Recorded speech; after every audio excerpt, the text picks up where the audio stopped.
افترضنا شبتاها وهتتفوق في الحياة، في مجتمعنا نتيجة واحدة تسمى شهادة الوفاة. في أول سنين حياتي علمتوني ازاي النطق، طب ليه سبتوني اتكلم لما مصيري هيكون الصمت؟ ايام طفولة في المدرسة شفت فيها اسوأ معاملة، كنت برسم الشجر وانتوا بتلعبوا في الرملة. صدى اصواتكم بيراودني وشبهتوني بالحيوانات، كنتوا بتقولوا لي اخرس شكلك شبه البنات. انطردت من الفصول بسبب مشاعر البرد، عشان مرضتش اجيب لقبلتي في عيد ميلادها وردة.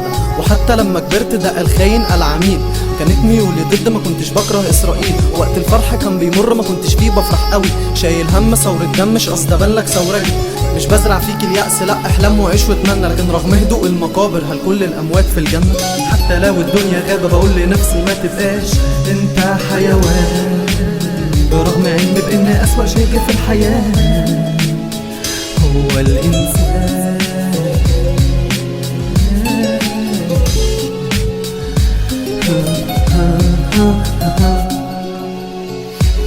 منكرش كنت بايع مرة خابت مرة صابت، لعنت الفقر كتير وما تمنيتش ابقى ظابط. شفت اعلان وظيفة ولما رحت خدت صفعة، صاحب الشركة الجديدة كان زميل ايام الدفعة. بندم على فترة عرة لدراسة مناهج فاشلة، كانوا بيكتشفوا المجرة وانا بعد لحد 10.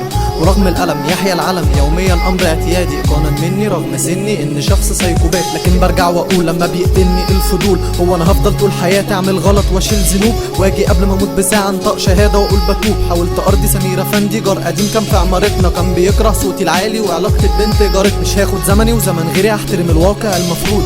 في ناس كتيرة تانية كانت أولى بالخلود، مش عايز منكم حاجة حتى لو اتقابلنا صدفة. حتى لو الدنيا غابة بقول لنفسي ما تبقاش انت حيوان، برغم علمي بان اسوأ شيء في الحياة هو الانسان.